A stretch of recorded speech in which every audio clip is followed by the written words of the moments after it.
Hello friend, welcome to Bajirao Reddy institute. Today analysis के आज के अंक में हम 7 सितंबर 2024 के 3 प्रमुख समाचारों पे चर्चा करेंगे, जिसमें से पहला एक जो समाचार है वो है पैसिव इथनेसिया या निष्क्रिय इच्छा मृत्यु को लेकर मामला है। इससे जुड़े हुए कानूनी पहलू और नैतिक पहलू को बताएंगे। ठीक है। अभी हाल फिलहाल में सुप्रीम कोर्ट ने एक मामले में पैसिव इथनेसिया का जो अपील था उसको खारिज कर दिया है।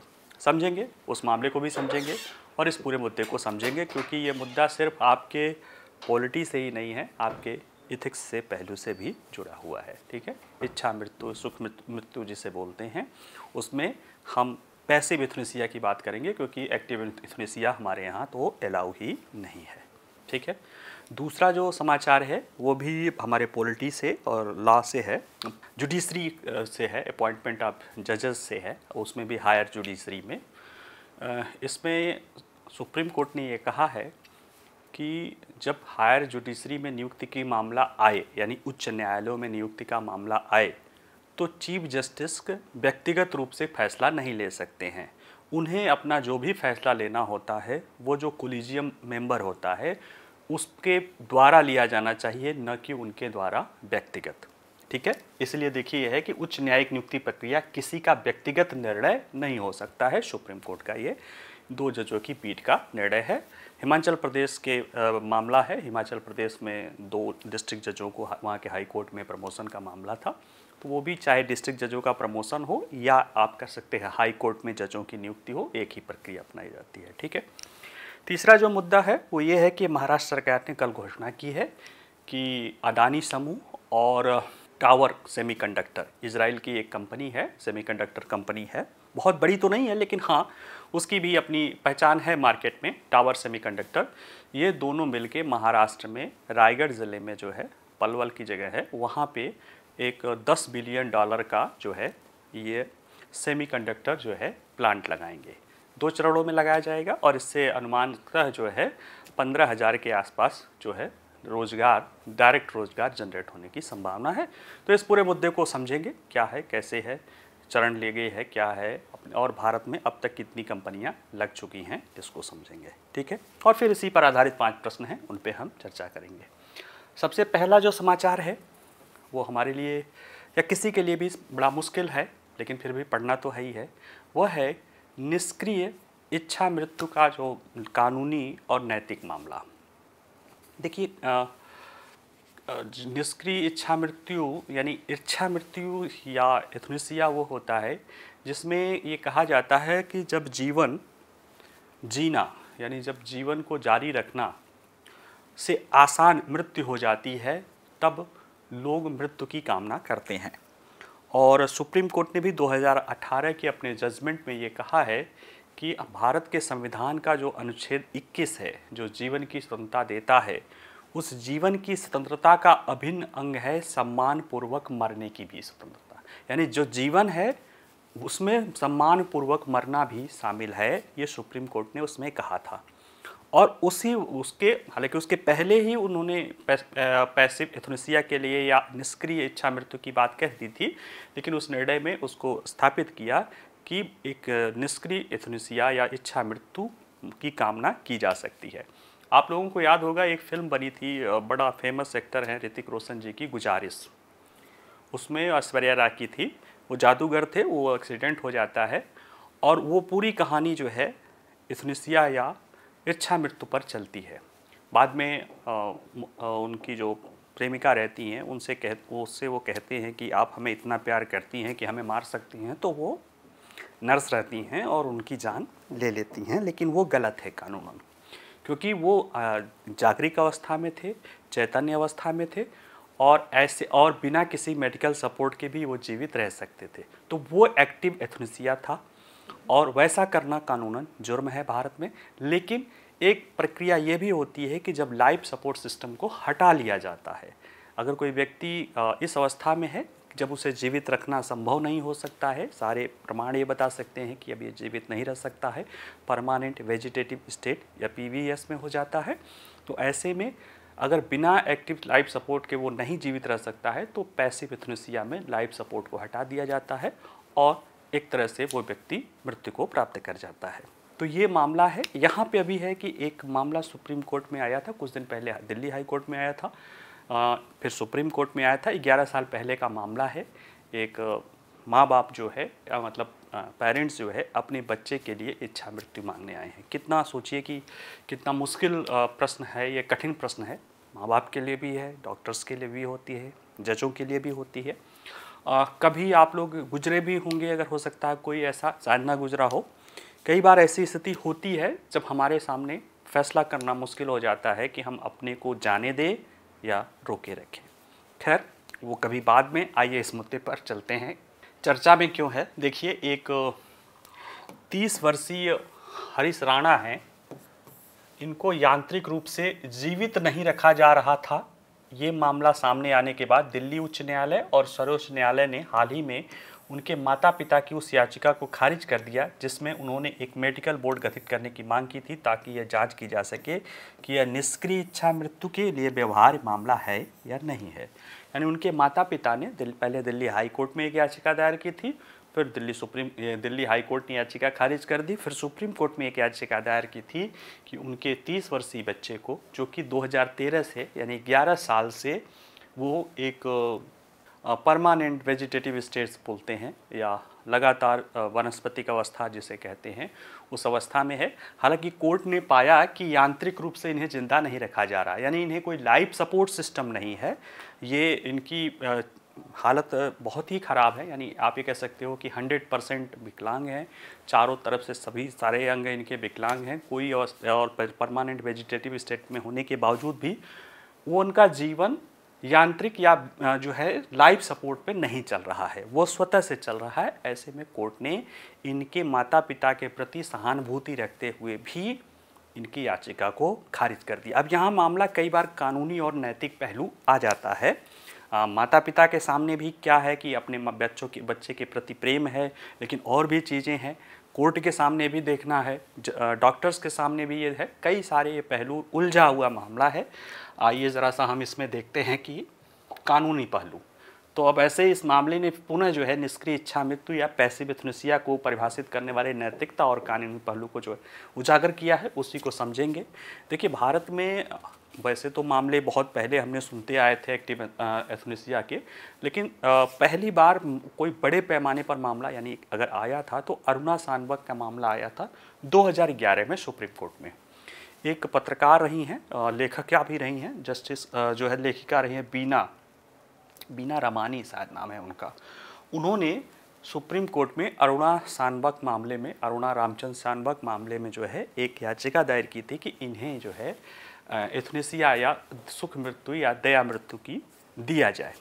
ठीक है, क्योंकि ये जो अरुणा सानबग मामला है 1973 से, सोचिए 73 से मुंबई में एक हॉस्पिटल में ये नर्स थी और एक वार्ड असिस्टेंट द्वारा अटेंडेंट द्वारा जो है इनके साथ दुर्व्यवहार किया जाता है, बलात्कार की कोशिश की जाती है या जो भी किया जाता है, उसमें ये घायल हो जाती हैं और परमानेंट वेजिटेटिव स्टेट में पहुंच जाती हैं।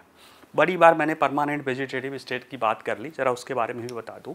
ये वो अवस्था होता है जब हमारा दिमाग काम करना बंद कर देता है। अगर किसी को भी, भगवान न करे किसी को हो, लेकिन जिस व्यक्ति को भी ये होता है वो व्यक्ति कोमा की बात की अवस्था होती है। कोमा में आदमी सोया हुआ रहता है और उसका कोई चेतना काम नहीं करती है। इसमें क्या है कि आदमी जगा हुआ लगता है, उसकी दिनचर्या हो रही होती है लेकिन उसको कुछ भी पता नहीं रहता है अपने आस पड़ोस के वातावरण से।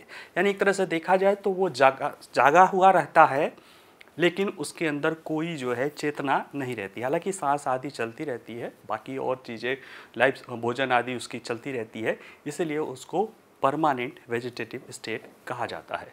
ठीक है, तो ये था, उस अवस्था में रही और उसको देखते हुए 2009 में जो है पिंकी बिरानी, सॉरी बीना रमानी नहीं, लेखिका पिंकी बिरानी ने 2009 में सुप्रीम कोर्ट में याचिका दायर की थी और इनमें कहा था कि जो उनका लाइफ सपोर्ट सिस्टम है उसको हटा दिया जाए ताकि वो जो है सुख मृत्यु को प्राप्त कर सके। हालांकि इस मामले में पहले बात तो जो हॉस्पिटल वाले थे उन्होंने ये विरोध कर दिया कि ये कौन होती हैं, क्योंकि ये कोई नज़दीकी रिश्तेदार हैं न कोई है। अगर कोई देखा जाए तो उनका कोई अपना बचा नहीं था, तो कोर्ट जो हॉस्पिटल वाले थे जो इलाज संभाल रहे थे वही उनके अपने थे। और दूसरे मामले में और जब तकनीकी पहलू में कोर्ट गया तो ये देखा गया कि उनको वो बगैर लाइफ सपोर्ट सिस्टम के भी जीवित रह सकती है, यानी कोई मैकेनिकल सपोर्ट पर वो आधारित नहीं थी। तो उस मामले में कोर्ट ने कहा कि नहीं, इनकी मृत्यु नहीं दी जा सकती है, क्योंकि अभी वो जीवित हैं और बिना जीवन रक्षक से वो उनका काम चल जा रहा है। लेकिन इस मामले में कोर्ट ने ये ज़रूर कहा कि हाँ, पैसिव एथनेसिया का दिया जा सकता है कुछ सीमित मामलों में जहाँ पे जीवन संभव न हो, और उसके लिए कुछ गाइडलाइंस भी जारी किए थे। तो ये अरुणा सानबैग का मामला भले उसमें निर्णय इनके पक्ष में नहीं गया था इच्छा मृत्यु के, बाद में 2014 में इनकी जान भी चली गई थी, लेकिन वो अवस्था भी हो गया था। लेकिन ये है कि ये इच्छा मृत्यु का मामला नहीं हो पाया था। पैसिव एथनेसिया के लिए एक रोड मैप के लेकर देखकर सुप्रीम कोर्ट ने 2018 में एक कहा था कि गंभीर रूप से बीमार मरीजों के लिए पैसिव एथनेसिया की वैधता को सुप्रीम कोर्ट ने पुनः मान्यता दी थी 2018 में। 2011 में कहा था दी जा सकती है, यहाँ पे पुनः मान्यता दी और कहा कि सम्मान के साथ मरने का अधिकार भारत के संविधान के अनुच्छेद 21 के तहत जीवन के अधिकार का एक हिस्सा है। और इस कोर्ट ये जो जजमेंट दिया गया था, जो वर्तमान CJI है, वो भी उसमें शामिल थे। और सर्वोच्च न्यायालय ने निष्क्रिय इच्छा मृत्यु के लिए विस्तृत दिशा निर्देश निर्धारित किए थे, जिसमें बताया था कि कैसे अगर किसी ने अपना लिविंग विल जो है जीवित था तब अपने विल यानी अपना उसको वसीयत बना रखा हो कि उसके साथ क्या होगा, या वो नहीं होगा तो परिवार ही वो व्यक्ति है जो पहले याचिका कर सकता है। फिर उसके लिए निर्देश था कि डॉक्टरों की टीम बनेगी, ये मामला जो है हाई कोर्ट में ही देखा जा सकता है, और बहुत सारी चीज़ें थी। हालांकि काफ़ी जटिल होने के बाद 2023 में फिर इसे थोड़ा सा इसको सरल बनाने की कोशिश की गई थी। ठीक है, अब यहाँ पे एक मामला आता है कि परिवार समाज सभी के लिए ये कठोर निर्णय है। जैसे हरीश राणे के ही मामले में देखा जाए, 20 अगस्त को जब ये मामला हरीश राणे जी का सुना जा रहा था सुप्रीम कोर्ट में, तो कोर्ट ने भले मना किया, लेकिन पीठ जो है माता पिता के दर्द से वाकिफ था। एक तो बताइए 2013 में, आज 30 साल के हैं, 11 साल पहले 19 साल का बच्चा था, 4th फ्लोर से गिर गए थे। इसके बाद वो स्थिति में 11 साल से हॉस्पिटल में है। वो ये डॉक्टरों ने एकदम कह रखा है कि 100% ये विकलांग की अवस्था में है, सभी तरह के अंग इनके उसको कहते हैं ना, लकवा मार गए हैं सभी तरह के अंग में, और परमानेंट वेजिटेटिव स्टेट में है। हालांकि वो मैकेनिकल सपोर्ट के बगैर जीवित हैं, लेकिन आप समझ सकते हैं कि बाकी स्थिति ऐसी नहीं है। और ये सारी चीज़ें होने में जो एक मानवीय जो पहलू होता है उसको भी समझिए। एक तो माता पिता हैं, उनका पुत्र एक तरह से है जो बच ही नहीं सकता, ये संभव भी है। और उसमें जब मतलब आप देखिए कि उनका पूरा समय और पूरा संसाधन जो कुछ बचा है उसमें लग रहा है, तो वो माता पिता का भी की स्थिति है कि एक अपने बच्चे को प्रेम और उसकी पीड़ा और अन्य फाइनेंशियल बर्डन इनके समक्ष कोर्ट को भी दिखाई दिया, इसलिए उसने अपनी सहानुभूति दर्शाई। लेकिन चूंकि कोर्ट कानूनन बाध्य है, कानूनन ये है कि वह किसी भी व्यक्ति का जान नहीं ले सकता है। अगर वो जीवित है तो वो है, क्योंकि जान लेने की प्रक्रिया कानून के द्वारा ही हो सकती है। आर्टिकल 21 कहता है, नैतिक दृष्टि से भी है, कानूनी दृष्टि से भी है। हाँ, अगर लाइफ सपोर्ट में है तो लाइफ सपोर्ट हटाया जा सकता है, वो भी डॉक्टरों के परामर्श पे। तो उस मामले में है। और मैं अपने खुद का अनुभव बता सकता हूँ कि मेरे दादाजी 90 साल के थे, 2020 की बात है। मैं बाहर था, उनको ब्रेन हेमरेज हुआ और हॉस्पिटल गए, और डॉक्टर ने तो पहले कहा इनको ले जाइए, ये बचेंगे नहीं। फिर भी हर कोई कहता है कि देखिए शायद इलाज हो जाए। मैं चौथे दिन मैं पहुंचा था, डॉक्टर ने मुझसे कहा कि आप इसे ले जाओ, इनको ले जाइए, क्योंकि हमारे सामने रहेंगे तो हमारा जो हिपोक्रेटिक ओथ है वो हम इनको इलाज करते रहेंगे, जबकि हम ये जान रहे हैं कि अब इनमें कोई सुधार नहीं हो सकता है, क्योंकि इनका सारे अंग अब धीरे धीरे काम करने बंद कर देंगे। आप तो हमने कहा आप क्या सलाह देंगे, तो वही डॉक्टर है, वो अपने ओथ से बंधे हैं, बोले कि हम कैसे कुछ भी सलाह दे सकते हैं, वो आपको फैसला लेना पड़ेगा। और मेरे लिए भी सोचिए, 90 साल के मेरे दादाजी के लिए फ़ैसला लेना मुश्किल होता है, तो सोचिए जो माता पिता हैं जिनके अपने छोटा बच्चा है, उनके लिए कितना मुश्किल होता होगा। लेकिन परिस्थितियाँ होती हैं और वो उस पेशेंट के भले के लिए होती है कि उसको और कष्ट ना हो। हमने सोचा था कि दूसरे दिन, हमने कहा ठीक है मैं दूसरे दिन ले आऊँगा, लेकिन चूँकि जैसे कि उनका अंग धीरे धीरे काम करना गड़बड़ हो गया था और उनकी फिर पहले ब्रेन का तो हेमरेज था ही, बाद में फिर किडनी भी काम करना बंद, और जैसे ही अंग फेल्योर होना शुरू हो जाता है, चूँकि अवस्था हो चुकी थी, तो ऐसे बहुत सारे केस होते हैं। लेकिन जो मामला इस तरह के इतने लंबे समय तक और इस तरह की मानसिक पीड़ा माता पिता झेल रहे होते हैं, उन मामलों में नैतिक प्रश्न बहुत ही गंभीर हो जाता है। और इसलिए इस तरह के मामले जो है बड़े कानूनी और नैतिक पेचीदगियों से लिए रहते हैं। अब जजेस के सामने समस्या ये है कि वो किसी की जान ऐसे कैसे ले सकता है, क्योंकि जब तक बिल्कुल 100% ना हो जाए कि ये व्यक्ति जीवित नहीं रह सकता है और बिना मेडिकल सपोर्ट के नहीं रह सकता है, तब तक आप उसको कैसे कह सकते हैं। तो ये मामला रहा है। आइए हम इसको अगला देखते हैं। दूसरा जो हमारा प्रश्न है आज का, ये भी न्यायिक पहलू से जुड़ा हुआ है। इसमें यह है कि सुप्रीम कोर्ट ने एक निर्णय लिया है। इसमें निर्णय में एक्चुअली ये पूरा न्यायपालिका से ही जुड़ा हुआ निर्णय है। इसमें याचिकाकर्ता 2 सीनियर डिस्ट्रिक्ट जज हैं एक प्रदेश के, जिनका प्रमोशन का मामला था, यानी अब वो अपग्रेड होके हाई कोर्ट में जज बनना था। उनका रिकमेंडेशन कर दिया गया था एक बार वहाँ की जुडिशरी द्वारा, जो है वहाँ की कोलिजियम द्वारा, उस राज्य के, यानी हिमाचल प्रदेश का मामला है कि हिमाचल प्रदेश में एक बार उसको कर दिया था। वो मामला गया था सुप्रीम कोर्ट के कोलिजियम के पास रिकमेंड करने के लिए। सुप्रीम कोर्ट कोलिजियम ने उस मामले को एक बार वापस कर दिया था कि नहीं, इस पर पुनर्विचार की ज़रूरत है। दोबारा जब वो मामला पुनर्विचार के लिए जब मामला गया, पहले तो हार्ड कर लिया, फिर दोबारा कुछ दिन बाद कोलिजियम ने उसे पुनर्विचार के लिए भेज दिया कि इनको फिर से भेजिए इस मामले को। और लेकिन उसी दौरान जो है हाई कोर्ट के चीफ जस्टिस ने 2 अलग नामों का जो है सिफारिश सुप्रीम कोर्ट को कर दी।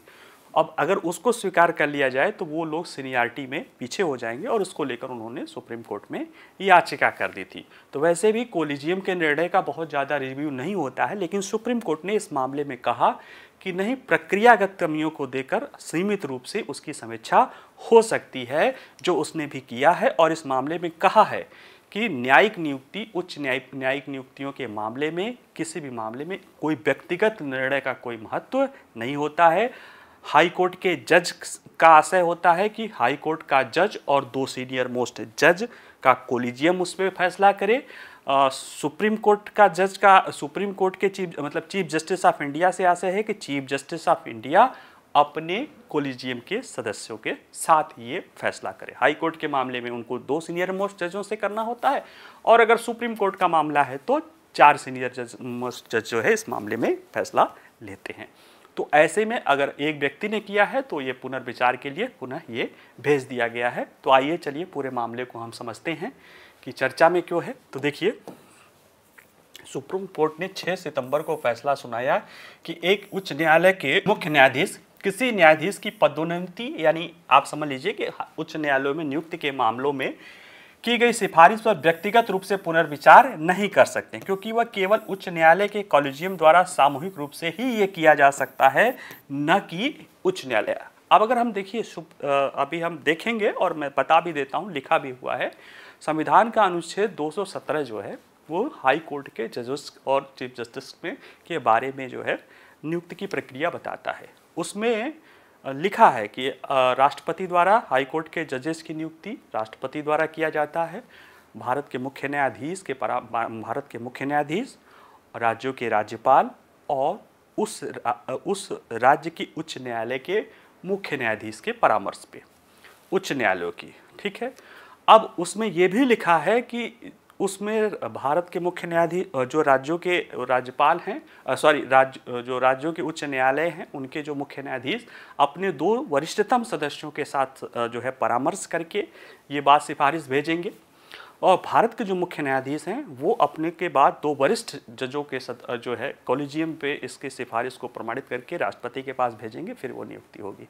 जजेस के मामले में, हाई कोर्ट के मामले में है, हाई कोर्ट के चीफ जस्टिस के मामले में है कि इसमें भारत के राष्ट्रपति निर्णय करते हैं, नियुक्ति करते हैं, जिसमें भारत के मुख्य न्यायाधीश से पूछा जाएगा और राज्य के राज्यपाल से पूछा जाएगा, ठीक है। राज्य जो भारत का मुख्य न्यायाधीश है वो अपने कोलिजियम से पूछेंगे, यानी कि अपना जो उनका कोलिजियम रहता है उससे पूछेंगे 2 वरिष्ठ जजों से, यानी कि कहीं भी सिंगल व्यक्ति की बात नहीं की जाती है। और ऐसे में ये बात तो तय है कि सामूहिक निर्णय इसमें महत्वपूर्ण होता है और इसी को आधार बनाते हुए सुप्रीम कोर्ट ने ये फैसला किया है। देखिए, न्यायमूर्ति ऋषिकेश राय और न्यायमूर्ति पीके मिश्रा की पीठ ने कहा कि हिमाचल उच्च न्यायालय के कॉलेजियम को जिला न्यायाधीश चिराग भानु सिंह और अरविंद मल्होत्रा, जिन्हें उच्च न्यायालय के न्यायाधीश के रूप में पदोन्नति के लिए नजरअंदाज कर दिया गया था, कि पदोन्नति पर फिर से विचार करने का निर्देश देते हुए ये बात की कि कोलिजियम वहाँ पे फिर से विचार करे क्या ना करे वो अलग बात है, लेकिन जो विचार हो वो पूरी कोलिजियम का हो, न कि एक व्यक्ति चीफ जस्टिस, वहाँ के चीफ जस्टिस का हो। ठीक है। अब देखिए, सुप्रीम कोर्ट जो भी अपना निर्णय देता है, हाई कोर्ट जो भी अपना निर्णय देता है, उस निर्णय के पीछे कोई तर्क होता है, कोई आधार होता है। तो इसी तर्क और आधार को अगर हम समझें तो देखिए, एक पीठ कह रहा है कि उच्च न्यायालय में, यानी उच्च मतलब जो भी सुपीरियर न्यायालय है, उसमें न्यायिक नियुक्तियों की प्रक्रिया किसी एक व्यक्ति का विशेषाधिकार नहीं हो सकती। इसके बजाय यह सभी कॉलेजियम सदस्यों को शामिल करते हुए एक सहयोगात्मक और भागीदारी वाली प्रक्रिया है। यही है, नहीं तो आप सोचिए कि पहले चीफ जस्टिस ऑफ इंडिया की जो बात थी, लेकिन उसमें भी स्पेशलाइजेशन, जो फर्स्ट जजेस, सेकंड जजेस, थर्ड जजेस केसेस है, इसमें ये कहा गया है कि चीफ जस्टिस से आशय है कि चीफ जस्टिस और उनके कोलिजियम। हाई कोर्ट के चीफ जस्टिस का आशय है कि चीफ जस्टिस और उनका कोलिजियम। संख्या के आधार पे हाई कोर्ट वाले 2 जजेस हैं, सुप्रीम कोर्ट में हाई कोर्ट का मामला रहेगा जजेस का, हाई कोर्ट के चीफ जस्टिस और जजेस का तो 2 जज रहेंगे, सुप्रीम कोर्ट का मामला रहेगा तो 5 जजेस रहेंगे, लेकिन रहेंगे एक से ज़्यादा लोग। तो ये है कि क्यों, क्योंकि अभी बताते हैं कि ऐसा, कि इससे क्या होगा कि सहयोगात्मक और भागीदारी वाली रहती है। इससे फर्क क्या पड़ता है? पीठ ने कहा कि न्यायिक नियुक्तियों का अंतर्निहित सिद्धांत यह है कि न्यायाधीशों की नियुक्ति प्रक्रिया में सामूहिक ज्ञान प्रतिबिंबित होना चाहिए जो विविध दृष्टिकोणों से आकर्षित करते हों। ऐसी प्रक्रिया सुनिश्चित करती है कि पारदर्शिता और जवाबदेही के सिद्धांत पे बनाए रखा जाता है। और ऐसा क्यों है? क्योंकि इससे न्यायपालिका में जनता का विश्वास बढ़ता है, क्योंकि यह दर्शाता है कि नियुक्तियां पूरी तरह से विचार विमर्श के बाद की गई हैं। और ऐसे में कंसल्टिव प्रोसेस को जो इग्नोर कर दिया गया है वहाँ के हाई कोर्ट द्वारा, ये सर्वथा अनुचित है। और इस तरह से फिर कोर्ट ने उनको कहा कि सुप्रीम कोर्ट, हाई कोर्ट के जो है कोलिजियम को कहा कि वो इन दोनों के मामले पर पुनः विचार करे। मामला क्या है? देखिए, अभी बताए थे, पहले प्रीप में ही बता दिए थे कि इन लोगों के मामले से जुड़ा जो है दिसंबर 2022 में जो है उच्च न्यायालय के न्यायाधीश के रूप में पदोन्नति का मामला इनका हाई कोर्ट के कोलिजियम ने भेजा था। हाई कोर्ट का कोलिजियम मतलब सुप्रीम कोर्ट और 2 सीनियर मोस्ट जो उनके जज होते हैं, उनकी समिति ने इनको भेजा था कि इनको हाई कोर्ट में प्रमोशन कर दिया जाए। मामला, चूंकि हाई कोर्ट में कोई भी नियुक्ति होती है किसी भी जज की, तो उसमें राष्ट्रपति करते हैं और चीफ जस्टिस ऑफ इंडिया और हाई कोर्ट के चीफ जस्टिस का उनको रिकमेंडेशन चाहिए और राज्य के राज्यपाल का भी चाहिए होता है। तो चलो, राज्यपाल का तो राजनीतिक मसला है, वो अलग है, लेकिन जो न्यायिक बात है उसमें यह है कि हाई कोर्ट के कोलिजियम, जो हाई कोर्ट के चीफ जस्टिस है, उसमें उनके 2 लोग कोलिजियम शामिल हैं। एक्सप्लेनेशन में ये बात कही गई है। उसी तरह से फिर मामला गया सुप्रीम कोर्ट में। सुप्रीम कोर्ट में चीफ जस्टिस है, लेकिन उनका कोलिजियम 2 सीनियर मोस्ट जजों का कोलिजियम शामिल है हाई कोर्ट के मामलों के लिए। तो उसने क्या किया कि उसको थोड़ा सा विचार को स्थगित कर दिया, कोई फैसला नहीं लिया। जुलाई 2023 में, जनवरी 2024 में सुप्रीम कोर्ट ने कहा कि उनकी पदोन्नति के प्रस्ताव को पुनर्विचार के लिए उच्च न्यायालय के मुख्य न्यायाधीश के पास भेजा जाए। उसके बाद 16 जनवरी को लॉ मिनिस्ट्री ने एक लेटर लिखा कि जो भी पद खाली हैं उसके आधार पर उन लोगों को पुनः भेजा जाए। लेकिन इसी बीच उच्च न्यायालय के मुख्य न्यायाधीश ने पदोन्नति के लिए 2 अन्य नामों को भेज दिया। अब उसकी सिफारिश को लेकर जो है इन 2 जो है जजेस हैं, जो डिस्ट्रिक्ट जज हैं, इनका मानना है कि अगर 2 नए नाम जाते हैं तो ये उनके साथ जो उनकी वरिष्ठता है और जो उनका क्रेडिबिलिटी है, ये दोनों पर प्रश्न चिन्ह खड़ा करता है। इसको लेकर ये मामला सुप्रीम कोर्ट में आया था और सुप्रीम कोर्ट ने सुना भी और कहा कि ये सुना जा सकता है कोलिजियम के सिस्टम को, क्योंकि सुप्रीम कोर्ट की कोलिजियम हाई कोर्ट की कोलिजियम की समीक्षा नहीं करती है, वो दोनों साथ में काम करती हैं। लेकिन कोलिजियम की समीक्षा सीमित आधारों पर की जा सकती है अगर उसमें कोई प्रोसीजरल कमियां हो, और इसमें प्रोसीजरल कमियां पाई गई और इस आधार पर कोर्ट ने उसे खारिज कर दिया। उनके कहा कि पुनः विचार करिए। नियुक्ति की प्रक्रिया देख लीजिए। संविधान के अनुच्छेद 217 के अनुसार उच्च न्यायालय के न्यायाधीशों, इसमें मुख्य न्यायाधीश नहीं रहेंगे, की नियुक्ति राष्ट्रपति द्वारा भारत के मुख्य न्यायाधीश से परामर्श के बाद उच्च न्यायालयों के मुख्य न्यायाधीश की संस्तुति पर, उनके हस्ताक्षर और मुहित सहवारण पर होता है। इस संबंध में भारत के मुख्य न्यायाधीश को सर्वोच्च न्यायालय के 2 वरिष्ठतम न्यायाधीशों से परामर्श करना होता है। उच्च न्यायालय के मुख्य न्यायाधीश को भी उच्च न्यायालय में नियुक्ति के लिए किसी नाम की संस्तुति चाहिए होती है। मुख्य न्यायाधीश की नियुक्ति में संविधान के अनुच्छेद 217 के तहत दिल्ली उच्च न्यायालय के अलावा, दिल्ली का मामला थोड़ा अलग है, तो दिल्ली के छोड़कर बाकी जितने उच्च न्यायालय हैं उनके अगर मुख्य न्यायाधीशों की नियुक्ति की मामला आएगा तो भारत के राष्ट्रपति द्वारा भारत के मुख्य न्यायाधीश और राज्य के राज्यपाल से परामर्श लिया जाता है। अब जो दिल्ली उच्च न्यायालय है उसमें चूंकि राज्यपाल तो है ही नहीं, वो राष्ट्रपति ही है, केंद्र शासित प्रदेश है, तो दिल्ली उच्च न्यायालय में मुख्य न्यायाधीश की नियुक्ति भारत के राष्ट्रपति द्वारा केवल भारत के मुख्य न्यायाधीश के परामर्श से काम चल जाता है। यहाँ पे राज्यपाल नहीं है, तो ऐसा नहीं कि डिप्टी गवर्नर से लेना है, कोई नहीं, राष्ट्रपति को करना ही है। भारत के मुख्य न्यायाधीश और उनकी जो कोलिजियम है 3 जजों वाली, वो परामर्श कर देती है और ये मामला चल जाता है। लेकिन दोनों ही मामलों में भारत के मुख्य न्यायाधीश सर्वोच्च न्यायालय के 2 वरिष्ठतम न्यायाधीशों से परामर्श करके ही ये बात कर सकते हैं। ऐसा नहीं कि भारत का मुख्य न्यायाधीश लिखा है तो मुख्य न्यायाधीश अपने से ही निर्णय ले ले, और ये ऐसा करते हैं तो कहीं ना कहीं वही जो कंसल्टिव निर्णय को बनाने की बात की गई है, जिसमें जनता का ज़्यादा से ज़्यादा विश्वास हो सके, वो ब्रेक होता है। चलिए अगला देखते हैं। अगला है अदानी समूह और टावर सेमीकंडक्टर। ये इजराइल की एक कंपनी है टावर सेमीकंडक्टर। ये दोनों लोग मिलकर $10 अरब का जो है एक सेमीकंडक्टर प्लांट जो है महाराष्ट्र में लगाने की इन लोगों ने घोषणा की है। ये घोषणा महाराष्ट्र के मुख्यमंत्री द्वारा किया गया है, बाद में उसमें डिटेल गाइडलाइन जो है वहाँ के उप मुख्यमंत्री द्वारा जो है दिया गया है। ऐसे में हम इसको समझेंगे कि ये प्लांट क्या है, इसके बारे में कि अगर देखा जाए तो देखिए भारत जो है सेमीकंडक्टर का महत्व को समझता है। ये क्रिटिकल टेक्नोलॉजी है और यह हमारे मोबाइल फ़ोन से लेके हमारे मिसाइल तक में इसमें इस्तेमाल होती है। बाकी आप समझ लीजिए कि जो भी इलेक्ट्रॉनिक्स प्रयोग होती है सब में सेमीकंडक्टर का प्रयोग होता है, और भारत इसमें आत्मनिर्भरता चाहता है और आयात को कम से कम करना चाहता है। और ऐसे में भारत का जो सेमीकंडक्टर उद्योग है वो भी 2026 तक उम्मीद है $63 बिलियन का हो जाएगा। तो सरकार ने इसको लेकर एक भारतीय semiconductor mission, Indian semiconductor mission शुरू किया है, जिसके तहत विभिन्न सारी कंपनियां जो भारत में प्लांट लगाती हैं उनको उनकी जो कैपिटल है उसका 50% तक जो है उनको सब्सिडी दी जाती है। तो ऐसी बहुत सारी 2-3 प्लांट जो है 5 प्लांट लग चुके हैं। अगर ये मंजूरी मिल जाती है तो ये 6ठा प्लांट हो जाएगा, लेकिन अभी ये मंजूरी की प्रक्रिया में है। फिर भी राज्य सरकार अपने तरफ से कर सकती है, लेकिन अगर केंद्र की मंजूरी नहीं मिलेगी तो इसको सब्सिडी नहीं मिलेगी, लेकिन उम्मीद है कि मिल जानी चाहिए। अब बाकी आगे देखते हैं क्या मामला है, तो चर्चा में क्यों है।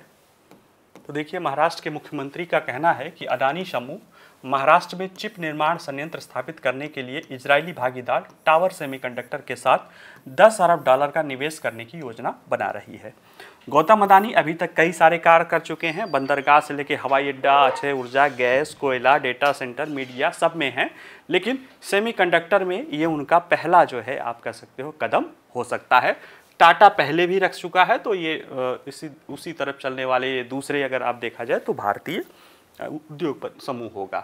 अदानी और टावर एक कंपनी है वहाँ की सेमीकंडक्टर, टावर सेमीकंडक्टर पूरा नाम है कि संयुक्त परियोजना के बारे में देखें तो ये रायगढ़ जिले में, मुंबई के जस्ट पास ही में है, सटा हुआ रायगढ़ जिले के पनवेल में एक मेगा सेमीकंडक्टर विनिर्माण परियोजना होगा।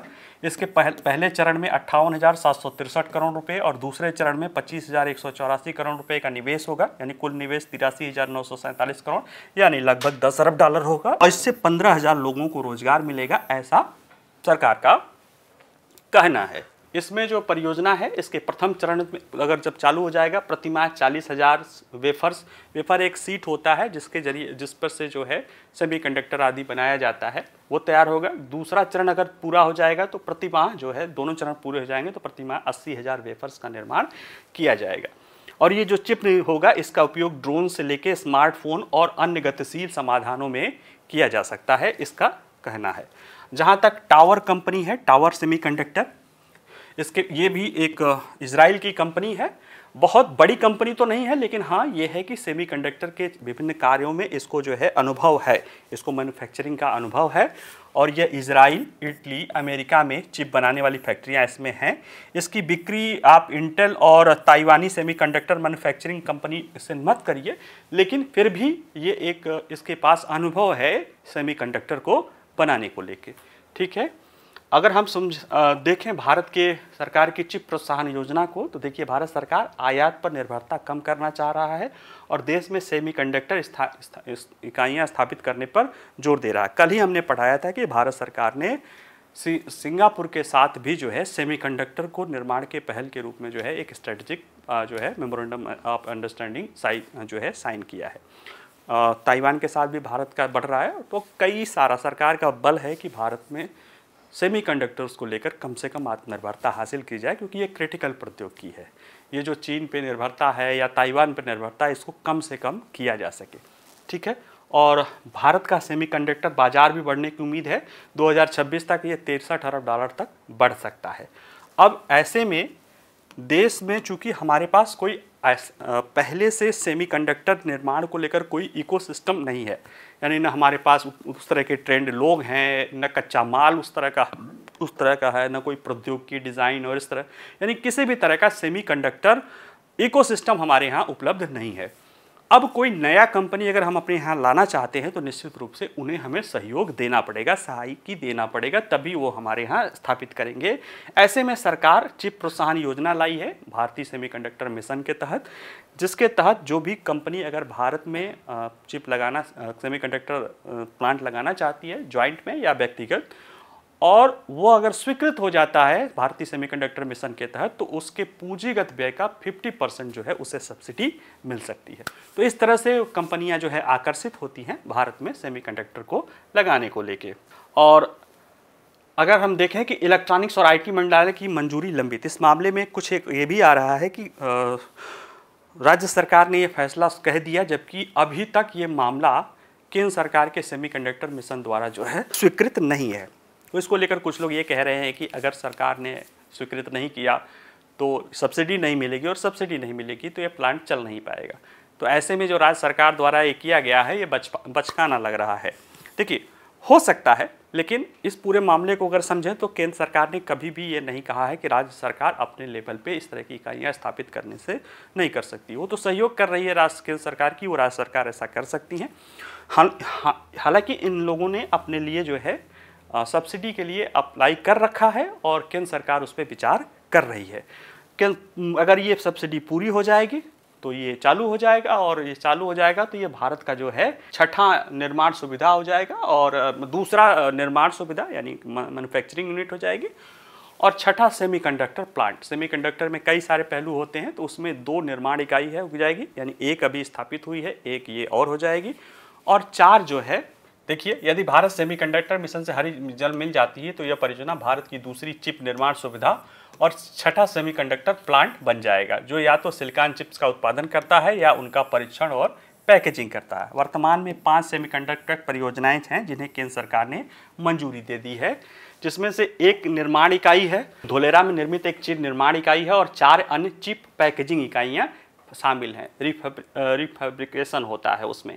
ये 3, और इन 4 में से 3 पैकेजिंग इकाइयाँ गुजरात के सानंद में है और एक इकाई आसाम में है, ये भी टाटा के साथ है, आसाम वाला भी है। और जो धोलेरा में जो है वो भी टाटा और वहाँ की एक ताइवान की एक मैन्युफैक्चरिंग कंपनी है टाटा समूह, इन दोनों ने मिलकर ये काम किया है, और ये 50,000 वेफर्स का है। और जो ये प्लांट लगने की बात हो रही है, ये पहले चरण में 40,000 और पूरा हो जाएगा तो 80,000 ये काम करेंगे। ठीक है, तो ये पूरी इसके बारे में जानकारी है। आइए जरा इससे जुड़े प्रश्नों को देख लें। तो देखिए, भारत में इच्छा मृत्यु से जुड़े कानूनी प्रावधानों के संदर्भ में निम्नलिखित कथनों पर विचार कीजिए। संविधान के अनुच्छेद 21 के तहत जीवन के अधिकार में सम्मान के साथ मरने का अधिकार भी शामिल है। ठीक है। सुप्रीम कोर्ट ने गंभीर रूप से बीमार मरीजों के लिए सक्रिय एवं निष्क्रिय दोनों तरह की इच्छा मृत्यु की वैधता को मान्यता दी है। नहीं, ये गलत है, केवल निष्क्रिय इच्छा मृत्यु की ही मानता है, सक्रिय नहीं। निष्क्रिय यानी जो बिना लाइफ सपोर्ट सिस्टम के नहीं जीवित रह सकते हैं, तब उनका लाइफ सपोर्ट सिस्टम आपको हटा लो। अगर वो बिना लाइफ सपोर्ट सिस्टम के साथ जीवित रह सकते हैं तो आप उनको मारने के लिए जो इंजेक्शन आदि जो बातें हैं, जो दुनिया के अनेक देशों में है भी, उसको यहाँ पे नहीं अपनाया गया है। दूसरा है, दिल्ली उच्च न्यायालय के मुख्य न्यायाधीश की नियुक्ति भारत के राष्ट्रपति द्वारा निम्नलिखित किसके परामर्श से की जाती है? भारत के मुख्य न्यायाधीश और दिल्ली के उपराज्यपाल, भारत के मुख्य न्यायाधीश, दिल्ली उच्च न्यायालय के मुख्य न्यायाधीश और दिल्ली के उपराज्यपाल, उपयुक्त में से कोई नहीं। तो आप लोगों को बता ही दिया हूँ, इसका खुद ही से आंसर दीजिएगा। चर्चा में रहे व्यक्ति के लगातार वनस्पति अवस्था के यानी परसिस्टेंट वेजिटेटिव स्टेट के संदर्भ में निम्नलिखित कथनों पर विचार कीजिए। यह एक ऐसी स्थिति है जिसमें व्यक्ति में स्वयं और पर्यावरण के बारे में जागरूकता अनुपस्थित होती है। इस अवस्था में व्यक्ति में कई सामान्य शारीरिक कार्य होते हैं, जिसमें दिल की धड़कन और सांस लेना भी शामिल है। तो दोनों बता दें, दोनों ये सही है। आप लोग मेरे जब मैं पढ़ा रहा था ध्यान दिए होंगे, तो ये दोनों चीज़ें सही है। चौथा प्रश्न है, विभिन्न अनुमानों के अनुसार 2026 तक भारत का सेमीकंडक्टर बाजार कितने राशि का होने की संभावना है? 200 अरब डॉलर, 160 अरब डॉलर, 115 अरब डॉलर और 63 अरब डॉलर। तो आसान आंसर है, कर लेंगे इसको। पांचवा प्रश्न है कि भारत सरकार की चिप प्रोत्साहन योजना के संदर्भ में निम्नलिखित कथनों पर विचार कीजिए। इस योजना के अनुसार देश में सेमीकंडक्टर इकाइयां स्थापित करने के लिए स्वीकृत इकाइयां अपने आवश्यक कुल पूंजीगत व्यय का 1/4 हिस्सा सब्सिडी प्राप्त करती हैं। गलत है, आधा हिस्सा प्राप्त करती हैं। भारत सरकार आयात पर निर्भरता कम करने के लिए देश में सेमीकंडक्टर इकाइयां स्थापित करने पर जोर दे रहा है। तो इसका पहला गलत है, दूसरा सही है, यानी बी इसका आंसर है। ठीक है, चलिए आज के लिए इतना ही। बाकी आप लोग जो है वीडियो पसंद आए तो लाइक करिए, शेयर करिए। कोई प्रश्न हो तो पूछ सकते हैं, प्रश्न के जवाब भी दे सकते हैं, जो 1, 2, 3 प्रश्नों के हमने जवाब नहीं दिए हैं। बाकी पढ़ते रहिए। नमस्कार, धन्यवाद।